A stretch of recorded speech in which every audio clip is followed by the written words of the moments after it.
നമസ്കാരം. കൊളംബിയയെ ഏറെക്കാലം വിറപ്പിച്ചിരുന്ന അധോലോക രാജാവായിരുന്നു പാബ്ലോ എസ്കോബാർ. ഇയാൾ ഒരുപാട് വിചിത്രമായ സ്വഭാവ രീതിയിലുള്ള മനുഷ്യനായിരുന്നു. സ്വന്തമായി ഒരു മൃഗശാല ഇയാൾക്കുണ്ടായിരുന്നു. ഇവിടേക്ക് പല രാജ്യങ്ങളിൽ നിന്ന് മൃഗങ്ങളെ ഇയാൾ കടത്തിക്കൊണ്ടുവരികയായിരുന്നു എന്നാണ് പറയപ്പെടുന്നത്. ഏതായാലും ആഫ്രിക്കയിൽ നിന്ന് ഇയാൾ ഈ മൃഗശാലയിലേക്ക് എത്തിച്ച ഒരു വലിയ സംഘം ഹിപ്പോപ്പൊട്ടാമസുകളാണ് ഇപ്പോൾ രാജ്യത്തിന് തന്നെ ഭീഷണിയായി മാറുന്നത്. എസ്കോബാറിൻ്റെ മരണത്തിന് ശേഷം ഈ മൃഗശാലയിൽ നിന്ന് തന്നെ കൃത്യമായി നോക്കി നടത്താൻ ആളില്ലാതായ സാഹചര്യമാണ് ഉണ്ടായത്. തുടർന്ന് ഹിപ്പോപ്പൊട്ടാമസുകൾ വലിയ തോതിൽ പെറ്റുവരികയും അവ നാടിന് തന്നെ ഭീഷണിയായി മാറുകയും ചെയ്യുന്ന സാഹചര്യമാണ് ഇപ്പോഴുള്ളത്. കൃഷിസ്ഥലങ്ങൾ നശിപ്പിക്കുന്നത് കൂടാതെ ഇവ വലിയ തോതിൽ ആളുകൾക്ക് നേരെ ആക്രമണം നടത്തുന്നതുമൊക്കെ തന്നെ കൊളംബിയയിൽ വലിയ തോതിലുള്ള ചർച്ചയ്ക്ക് വഴിവെച്ചിരുന്നു. തുടർന്ന് കൊളംബിയയിലെ സർക്കാർ തീരുമാനിച്ചത് ഈ ഹിപ്പോപ്പൊട്ടാമസുകളെല്ലാം തന്നെ കൂട്ടത്തോടുകൂടി വെടിവെച്ച് കൊല്ലാനാണ്.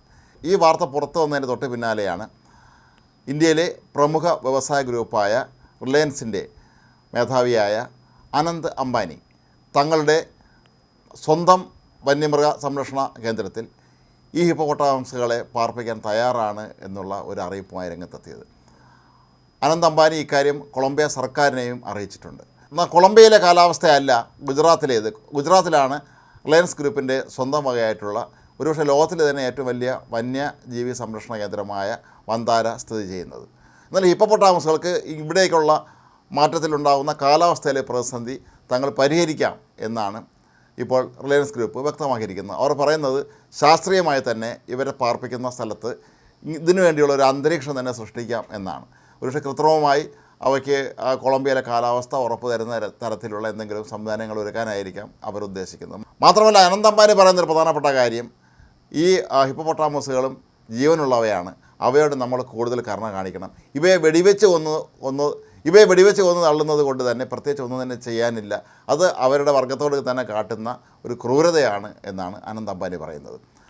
ഏതായാലും കൊളംബിയൻ സർക്കാർ ഇനിയും ഇക്കാര്യത്തിൽ കൃത്യമായി ഒരു മറുപടി അനന്ത് അംബാനിക്ക് നൽകിയിട്ടില്ല. അങ്ങനെയാണെങ്കിൽ ഇവയെല്ലാം തന്നെ ഈ വന്യജീവി സംരക്ഷണ കേന്ദ്രത്തിലേക്ക് മാറ്റാനാണ് റിലയൻസ് ഗ്രൂപ്പിൻ്റെ തീരുമാനം. ഏതായാലും ഏതായാലും മൃഗസ്നേഹികളും പരിസ്ഥിതി പ്രേമികളുമൊക്കെ തന്നെ ഈ ഒരു മാറ്റത്തെ പൂർണ്ണമായും അനുകൂലിക്കുന്നുണ്ട്. ഏതായാലും വന്യജീവി സംരക്ഷണ കേന്ദ്രം ഈ ഹിപ്പോപ്പൊട്ടാമസുകളും കൂടി ഇത്രയധികം ഹിപ്പോപ്പൊട്ടാമസുകളും കൂടി എത്തുകയാണെങ്കിൽ ഇത് വലിയ തോതിൽ ലോക ശ്രദ്ധ ആകർഷിക്കും എന്നാണ് മൃഗസ്നേഹികൾ ഇപ്പോൾ ചൂണ്ടിക്കാട്ടുന്നത്.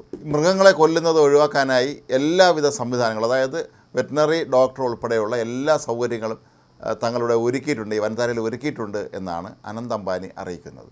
ഏതായാലും കൊളംബിയൻ സർക്കാരിൻ്റെ ഭാഗത്തു നിന്ന് വളരെ അനുകൂലമായ ഒരു നിലപാട് തന്നെ ഇക്കാര്യത്തിൽ ഉണ്ടാകുമെന്നാണ് റിലയൻസ് ഗ്രൂപ്പും പ്രതീക്ഷിക്കുന്നത്. അങ്ങനെ സംഭവിക്കുകയാണെങ്കിൽ ഹിപ്പോപ്പൊട്ടാമസുകളെ എല്ലാം തന്നെ കപ്പലിലോ വിമാനത്തിലോ ഒക്കെ കയറ്റി ഇന്ത്യയിലേക്ക് എത്തിക്കാനും അങ്ങനെ ഈ വൻധാരയിലെ അന്തേവാസികളാക്കാനുമാണ് അവർ ഉദ്ദേശിക്കുന്നത്. ഏതായാലും ഭൂമിയിലെ വളരെ വിചിത്രമായ രൂപമുള്ള ഒരു മൃഗമാണ് ഹിപ്പോപ്പൊട്ടാമസ്, നമുക്കെല്ലാവർക്കും അറിയാം. പക്ഷേ ഇവ ഇത്തരത്തിൽ വൻതോതിൽ പെറ്റുവരികയും അവർ നാടിന് തന്നെ ഒരുപാട് പ്രതിസന്ധി സൃഷ്ടിക്കുകയും ചെയ്യുന്ന ഒരു ഘട്ടത്തിലാണ് ഇവയെ വെടിവെച്ച് കൊല്ലാൻ ഒടുവിൽ നിവർത്തികെട്ട് കൊളംബിയൻ സർക്കാർ ഉത്തരവിട്ടത്. അവയുടെ ഉടമസ്ഥനായിരുന്ന എസ്കോബാർ അദ്ദേഹം ജീവിച്ചിരുന്ന കാലത്ത് എന്തുമാത്രം പ്രശ്നങ്ങൾ കൊളംബിയൻ സർക്കാർ സൃഷ്ടിച്ചിരുന്നു, അതുപോലെ തന്നെയാണ് ഇപ്പോൾ അദ്ദേഹം വളർത്തിയിരുന്ന ഈ ഹിപ്പോപ്പൊട്ടാമസുകളും മനുഷ്യന് ഭീഷണിയായി മാറുന്നത് എന്നാണ് പൊതുവെ സമൂഹ മാധ്യമങ്ങളിൽ പലരും കുറിക്കുന്നത്.